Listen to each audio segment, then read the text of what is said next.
On this episode of American Stories, a reading road trip, we are heading to the Pelican State. Come along as we celebrate the stories and bookish culture of Louisiana, from the shadowy allure of Anne Rice's Interview with the Vampire to deeply reflective stories from the countryside like Ernest J. Gaines' Bloodline. We will also hear from inspiring writers who call the state home, like romance author Farah Rashan, children's author and surrealist William Joyce, award-winning poet Julie Kane, and renowned novelist Maurice Carlos Ruffin. I would say anybody that loves history, that loves literature, that loves architecture, if you come to the city and hang around the French Quarter or hang around uptown New Orleans, you're going to feel that feeling immediately as you're on the streetcar or taking a walk down Magazine Street. It's still there to this day, and it's going to be there forever. Join PBS Books, the Library of Congress, and the Louisiana Center for the Book on a literary adventure through Louisiana. This is American Stories, a reading road trip.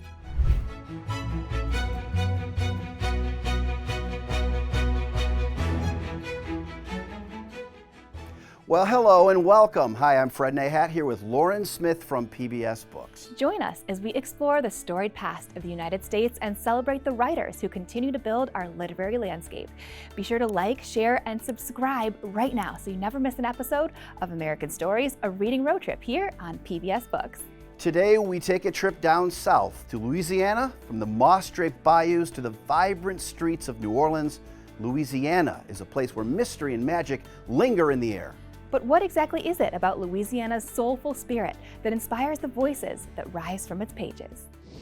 What's special about Louisiana? I mean, we've got our food, our people, our culture. If you can call New York a melting pot, well, New Orleans and Louisiana is a gumbo, a mixture of all kinds of flavors and ingredients. We have the Acadianas, the Cajuns in West Louisiana. You have the Creoles down here in the New Orleans area. And I think when you get all those people together, all those histories together, you can't help but have a richer environment and community. I love Louisiana because of the people. I don't care what part of the state I'm in. Everybody here is just so friendly. That friendliness is a part of the work. Even in something like a horror story, the characters are kind of charming, which is always very interesting to me. So I love the charm of Louisiana. In addition to the culture, the landscape, the bayous, cypress trees, live oak trees draped with Spanish moss, alligators, all that too gives the state, a unique, almost Gothic sort of feel. Louisiana has a verdant and atmospheric literary history. I mean, you can walk by Anne Rice's house. You can go through the French Quarter and imagine the stories that unfolded there. If you're lucky, you'll catch somebody in Jackson Square yelling for Stella. It's a living storybook, the city. You can't walk a block in New Orleans without encountering 3 or 4 novels in progress. And if you saunter, if you amble, you're likely to see something that you did not expect.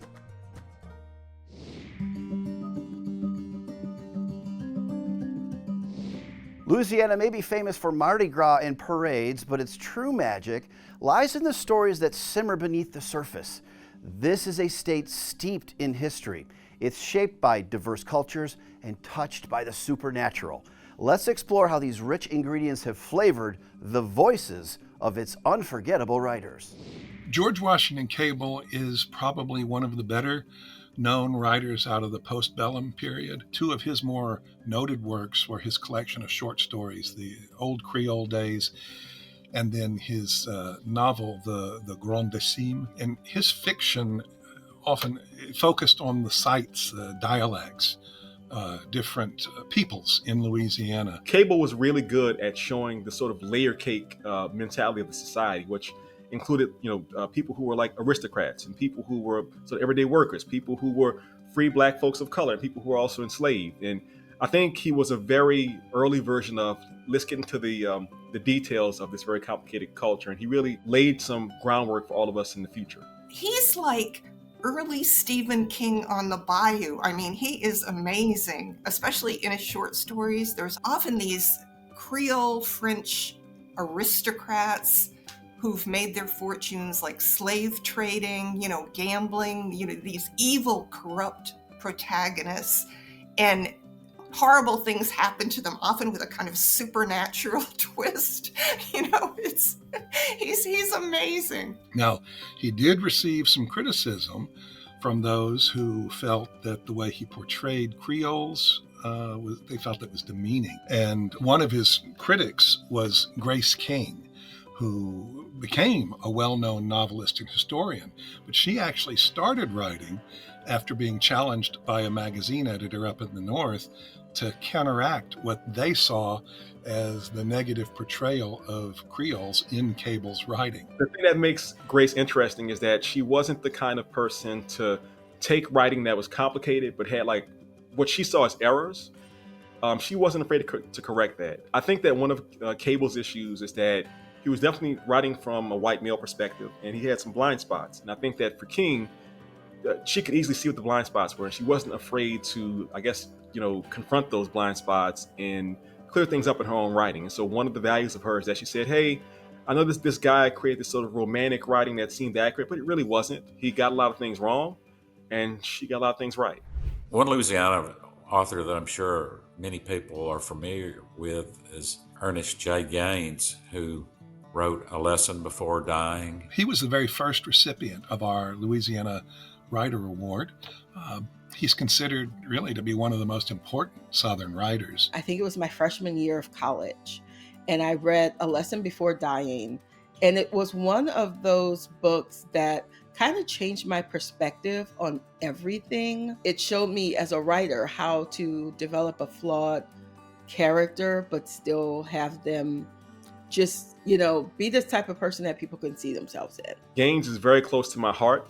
When I was a young person, a teenager, I read his collection of short stories, Bloodline. I think as a young boy who would love to read so much, I couldn't find a lot of folks who looked like myself, or like my parents or my other loved ones. And so reading his work was really impressive to me. He was also important because he was somebody who was writing about outside of New Orleans. This is sort of off the beaten path he's writing about. These are people who don't appear in many films or, those sort of things. And he did it so well.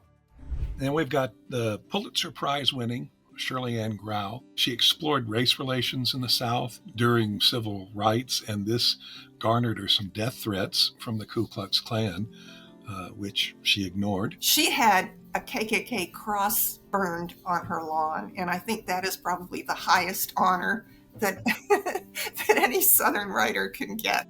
One of the first books I read set in New Orleans was Shirley Ann Grau's Nine Women. And she really was ahead of her time and provocative. I did read her book that won the Pulitzer Prize back in the 60s, The Keepers of the House. And I really like in her book how she is willing to be critical of people, even though it's fiction, people that could have been her white ancestors, and say, hey, the way that we treated African Americans, Native Americans, the way that we sort of hoarded wealth and we were very selfish in this family was a bad thing. So much of her work is really rooted in the South, but her themes of, love, power, societal conflict, that's all universal. Anne Rice is by far one of the most popular writers of the 20th century to have come out of Louisiana. She wrote about vampires, witches, mummies, wrote historical fiction, erotic fiction. Her first book, Interview with a Vampire, was written in only 5 weeks. Interview with a Vampire is so good, not just because of its plot, but, because she was pouring her soul into that book. Her own daughter died of leukemia when she was, I think, the same age as Claudia, the child vampire. And I think, it was Anne Rice's way of keeping her daughter alive. I think Anne Rice has become synonymous with New Orleans in a way. She is playing with some sort of cliches, about the darkness of New Orleans culture and vampires and magic and these kinds of things.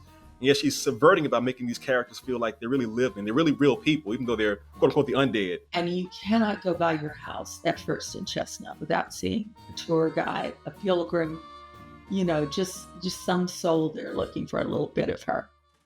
Though Tennessee Williams wasn't a native Louisianan, he became one. Tennessee Williams is, certainly one of the most iconic of all the New Orleans writers. And he's somebody who speaks in a big part to how the creative culture of New Orleans can be very good at fostering creativity. So he comes down to the city, he sort of finds out who he is. He's able to embrace his life as a playwright, his life as a young gay man. He's a part of the cultural and societal scene, and he's sort of, absorbing all of the different characters and places. And so he makes all these amazing plays that, become these sort of pillars of not only Southern literature, but also of American literature. Tennessee Williams, he got the Baroque end of it really well. And the sort of Gothic romance and hilarity and absurdity. One of the great things about Tennessee Williams, someone told me once that there's not a night in the world where people are not going to a production of Streetcar Named Desire, watching the film version, or seeing some kind of Tennessee Williams play. He has this global reach, with these stories of heartbreak and neediness and love and lust. He is part of the language in which we speak of our city.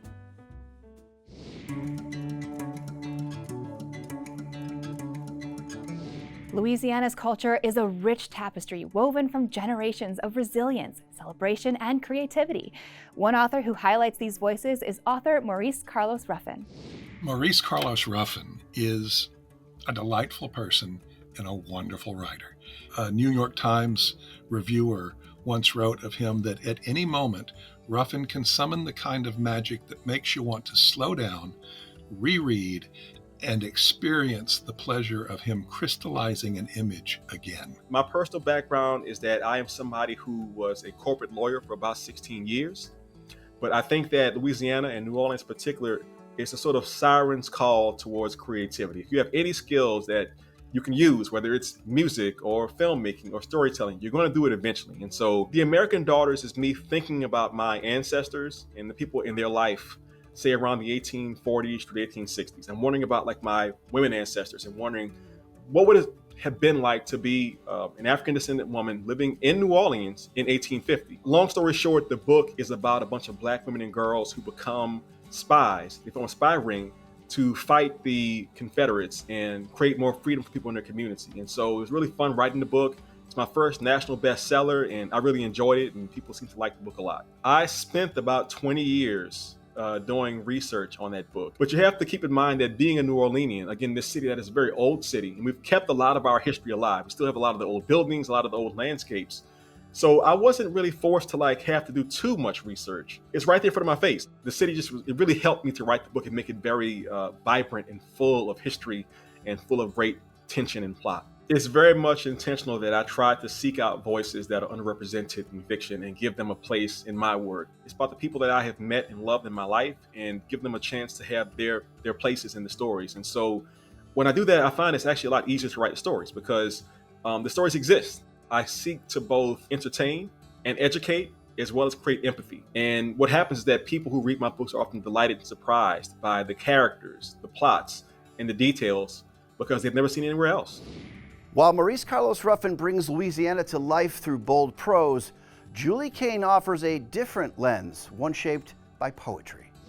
Julie Caine is actually a native of Boston, but she moved to Louisiana almost 50 years ago. And she has served as the Louisiana Poet Laureate. That was from 2011 to 2013. It definitely shifted my writing. I arrived in Baton Rouge at first. And initially, I was sort of in culture shock. I got to New Orleans and, oh my God, just the magnificence, the music began creeping into my poems. I started writing blues poems. I had a whole series about the Maple Leaf Bar in New Orleans, Rhythm and Booze, which is my National Poetry Series winning book. And also I would say Jazz Funeral. You can tell just from the title.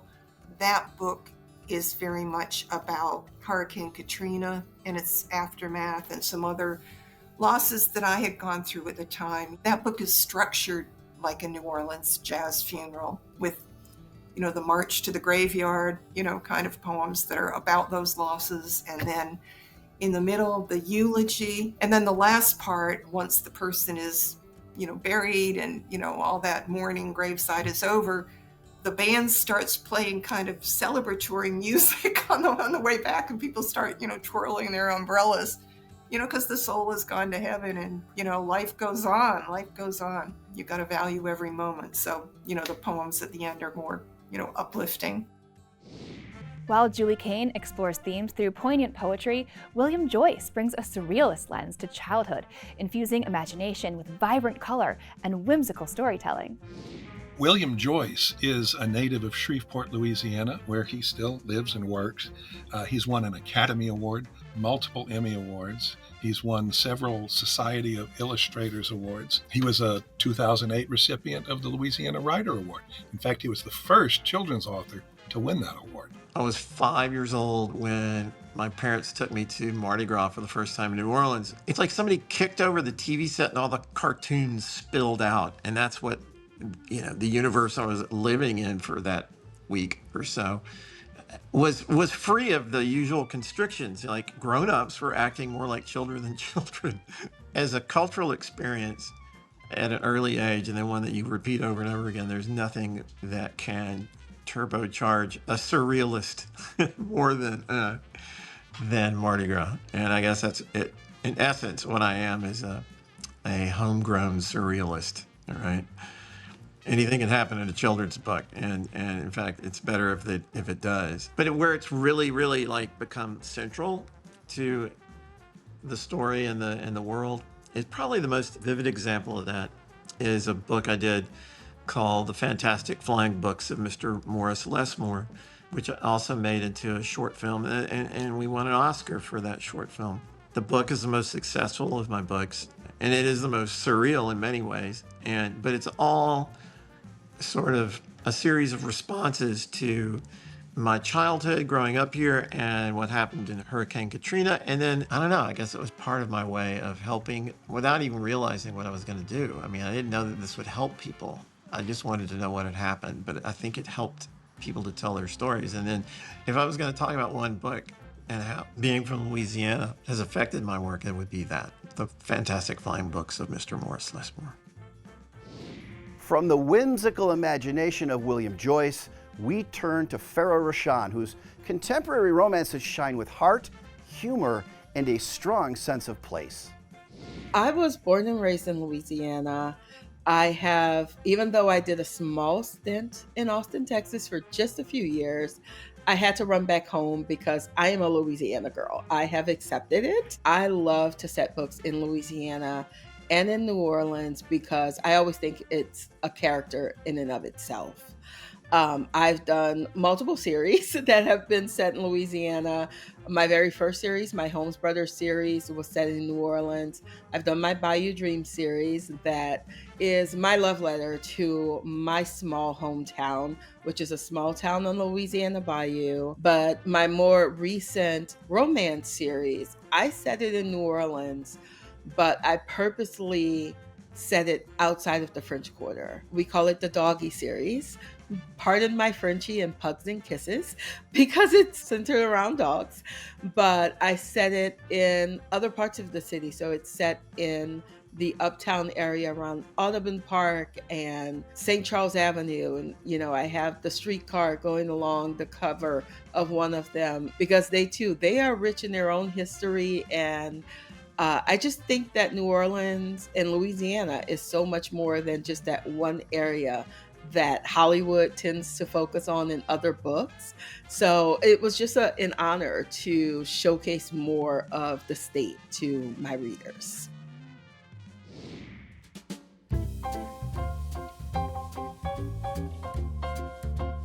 Where great writers emerge, great libraries often stand behind them.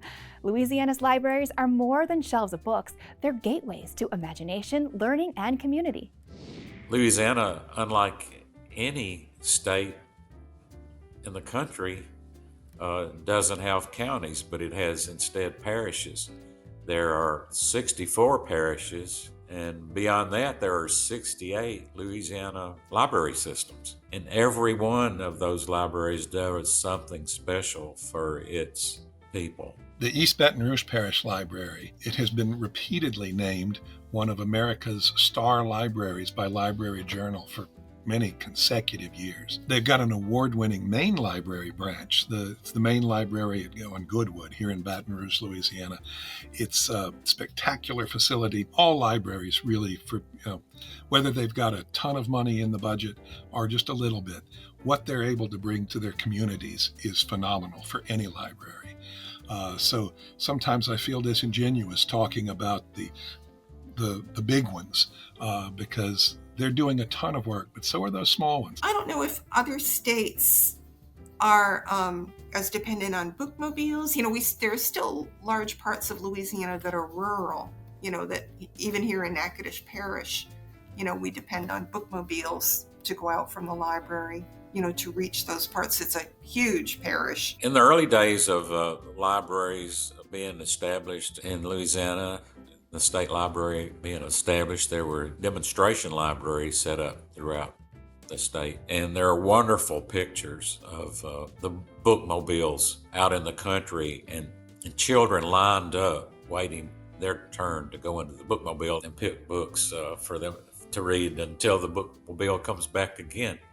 And they're all dressed up as if they were going to church. It's those pictures are just phenomenal. It's like a great big van, with lots of books inside, and people that go up inside and can actually browse the books. But the bookmobiles are very, very important, for reaching, especially kids. The Milton Ladder Library is my neighborhood branch, and I'm very attached to it because it is.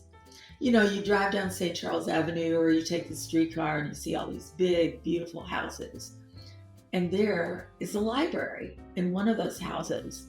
And it's purely aspirational because anyone could go into this mansion. It's the people's mansion. I promise you walk through the doors and it's like you could feel the history. You can feel the stories in there. And it's such a unique place because it is an old house. So you feel like you're in this old house and you're surrounded by books. What could be better than that? It's got quite a storied and tragic past, and it is beautiful. You ought to look it up. There's a library in the French Quarter that is not a part of the main system. It's the Williams Research Center. It's a block from the Supreme Court. And I actually did a lot of my research for the American Daughters in that building about 20 years ago. We have these amazing archives of hard to find documents and articles, that sort of thing. It is such a serene and beautiful library, and it's attached to an exhibit space, so there's always something to look at. It's a non-circulating library, so you do your work in that wonderful research center. And the librarians there are so helpful and can lead you to things you didn't know existed. So that is always worth a visit. The Shreve Memorial Library in Shreveport, Louisiana, in all its incarnations. The old downtown library was my favorite. It was built in the 1920s and had that Moorish architecture thing going on. I just love libraries that are like that have that old piles of books. Feel they have a smell that no other libraries have. It's like, it just has this, like, it in a heartbeat when you go back into one of those old buildings. It's the smell of stories.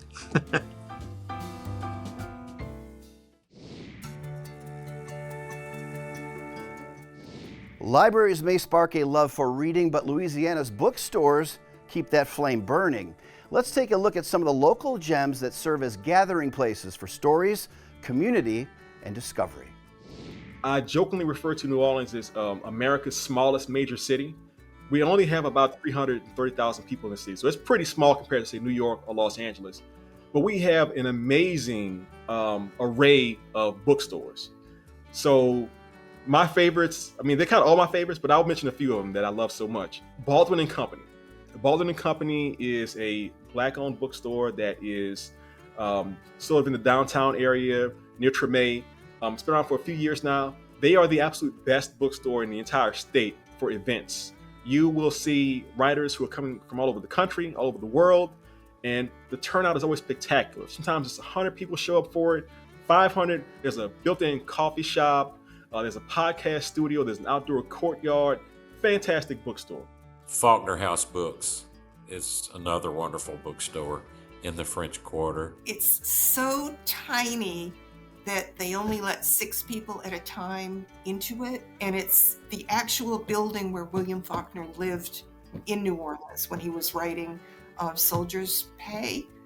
And it's tiny, but has, antiques, chandelier, pictures, photographs, pictures of Faulkner, letters and things like that. It's first editions. It's definitely something that any book lover has to pop in and visit. But, don't take more than 5 people with you.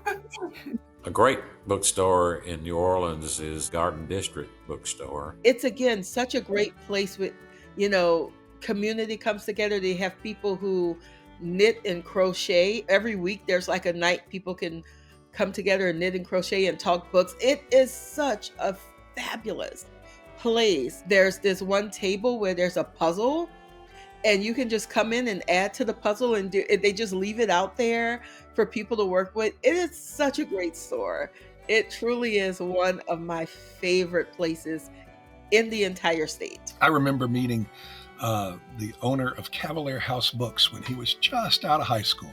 And he came to talk to us about the Louisiana Book Festival.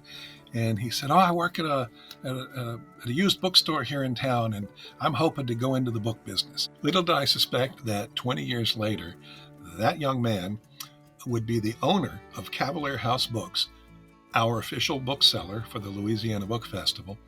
He's moved into a larger store in his original town, just down the street. He's now in a landmark historic building. And just last year, he opened a new store about an hour away in Lafayette. So it's a wonderful family, wonderful bookstore in Denham Springs and Lafayette. We have so many. I could go on, but I love a good bookstore. And a good bookstore loves me because I can never leave an independent bookstore without buying a book.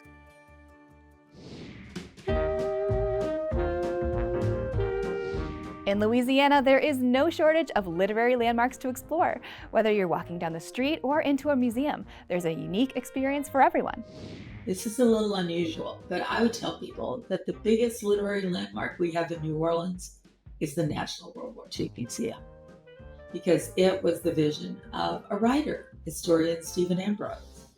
And it is the repository of all of his great stories and oral histories and his way of giving back to the people who gave him his stories for the books. And it's so interesting to me. I think, I can't prove this, but I think Stephen Ambrose's vision may be the only literary vision to have altered a city skyline. If you come to New Orleans, the city itself is like a gigantic landmark. But specifically, if you think about the work of somebody like Tennessee Williams and A Streetcar Named Desire. And so today we still have streetcar lines you can ride. And so if you go downtown New Orleans to Canal Street, you can ride the streetcar, get off, walk into the French Quarter, and have that same experience from, when the character goes, Stella, he kind of hollers out. We have those balconies right there in the French Quarter near Jackson Square that you can have that experience. I would say anybody that loves history, that loves literature, that loves architecture, if you come to the city and hang around the French Quarter or hang around uptown New Orleans, you're going to feel that feeling immediately as you're on the streetcar or taking a walk down Magazine Street. It's still there to this day, and it's going to be there forever. Another literary landmark down in New Orleans is the Hotel Monteleone and their Carousel Bar and Lounge. The hotel actually opened up in 1886, and then the bar and lounge was built in 1949. And there have been so many literary lights that have been guests at that bar, at that hotel. So many works, so many people have been inspired by that location. It's a beautiful place. The Hotel Monteleone is haunted. I personally believe that everything in the French Quarter is haunted. That's why I think everything. I've stayed there and it's haunted, the whole place. But the Hotel Monteleone it's known for being haunted. There are certain rooms that people, I can't remember which particular rooms, but people definitely see things. But it's also a great literary spot because there is a Tennessee Williams room there. One of my very favorite places in New Orleans is City Park, which is a very old park. It's bigger than Central Park in New York. You know, it's got stuff like an old wooden carousel that I think was initially pulled by mules, you know, before there was electricity. that's still running. There's a magnificent sculpture garden. It has a Japanese botanical garden that is named for the writer Lafcadio Hearn. And dueling oaks, you know, all those scenes in Southern novels of, you know, gentlemen having duels. The park has magnificent old oak trees, you know, with the Spanish moss hanging from them. And there were two in particular that were kind of famous for the duels that took place under them. One got destroyed by a hurricane, but one of them is still left with a little plaque on it that you can see. Also in New Orleans on Canal Street, there's a statue of Ignatius J. Riley, who is the main character of the Pulitzer Prize winning novel A Confederacy of Dunces by John Kennedy Toole, which is a wonderful book. He's located on Canal Street because the opening scene in A Confederacy of Dunces is where Ignatius plans to meet his mother under the clock at the D.H. Holmes store. And D.H. Holmes used to be located right there where the statue's located now. I think one thing that people don't really realize in Louisiana is that we have some really great state parks. And when I was writing my Bayou Dreams series, I remember Fontainebleau State Park. If you want to see the Louisiana Bayou, feel the humidity on your skin and smell it, and just it's gorgeous. It's also a great way to just sit and read a book. You know, it's quiet. You just got, you know, the frogs going and the little, you know, whatever chirps out there. But it feels like you're in another world. It's just so peaceful and I love it.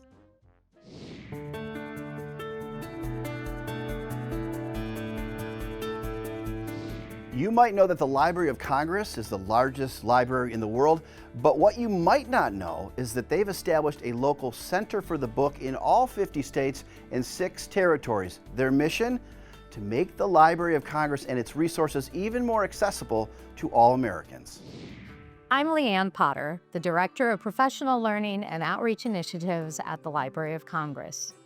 The Library of Congress is the Congressional Library and the National Library of the United States, and the largest library in the world, with more than 181 million items, from photographs to maps, from motion pictures to sound recordings, from newspapers to manuscripts, and more. Oh, and yes, there are books, millions of them.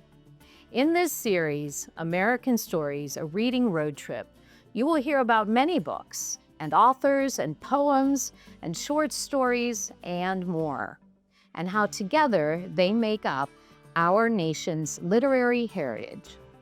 As you do, I hope you will keep in mind that while they are all unique and come from different parts of our vast country, they all have something very important in common. They all live in the collections of the Library of Congress. We will also hear about the library's affiliated centers for the book. There is one in each of the 50 states, the District of Columbia, Puerto Rico, the U.S. Virgin Islands, Guam, American Samoa, and the Northern Mariana Islands.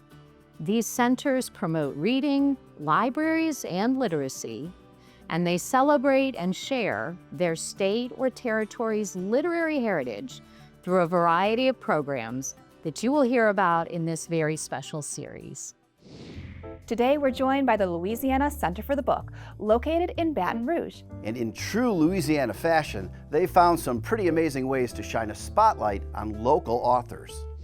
Well, the Louisiana Center for the Book was established in 1994 for the purpose of stimulating public interest in reading books in libraries. And we work to accomplish our mission in 3 ways. We develop and sponsor and coordinate statewide reading enrichment programs for children. We identify and nurture the objectives of Louisiana's writers, publishers, and others that are involved in the creation and promotion of books. And we also encourage, or do what we can to encourage Louisianans to read. by presenting and sponsoring public presentations by accomplished authors. We do what we can to enable the public to interact with living authors, particularly through the Louisiana Book Festival and other annual programs that we host for Black History Month, Women's History Month, and the National Poetry Month. The Center for the Book yearly presents the Louisiana Writer Award to one person, a contemporary author, recognizing that person's contribution to the literary and historical culture of the state, and it's an award given for that person's body of work. And this year, the recipient of the 26th award is Julie Kane, who is a poet and previous Louisiana Poet Laureate. And then we've got our Louisiana Book Festival. I've been here. I came to the State Library to help get that started. And the book festival, we started it in 2002. There were only 75 authors that we featured. Now, this year, we have 230 authors that will be here at the festival. Our festival, as so many book festivals, includes author talks. It includes book signings. We've got an outdoor area for kids, for children, with children's author tents. We've got, of course, balloon animals and costumed characters. We've got things for teens with young adult authors and middle grade books. We also have food vendors. You can't have a festival in Louisiana without food vendors. And it really is true that there is something for everyone of all ages. If you'd like to explore the full list of Louisiana Writer Award winners, check out their programs for young readers, or simply want to learn more, check out the Louisiana State Library's website, library.la.gov. Well, there's no doubt that Louisiana is the perfect stop for a reading road trip. Thank you again to the Library of Congress and the Louisiana Center for the Book for partnering with PBS Books as we journey across the country, exploring books, authors, and places that help tell our American story. Have you had a chance to visit any of these places? Or if you're local, tell us your favorite spots that out-of-town book lovers should visit in the chat or comments. And if our reading road trip has sparked your curiosity about the landmarks, the authors, and literary treasures in your own state, the Library of Congress is a great place to start. Visit in person in Washington, D.C., search its vast digital collections online, or connect with your local Center for the Book. For more information about the authors, institutions, and places featured in this episode, visit us at pbsbooks.org/readingroadtrip. Don't forget to like and subscribe so you never miss an exciting episode from PBS Books. And be sure to share this video with all your friends and start planning your next reading road trip. Until next time, Happy reading.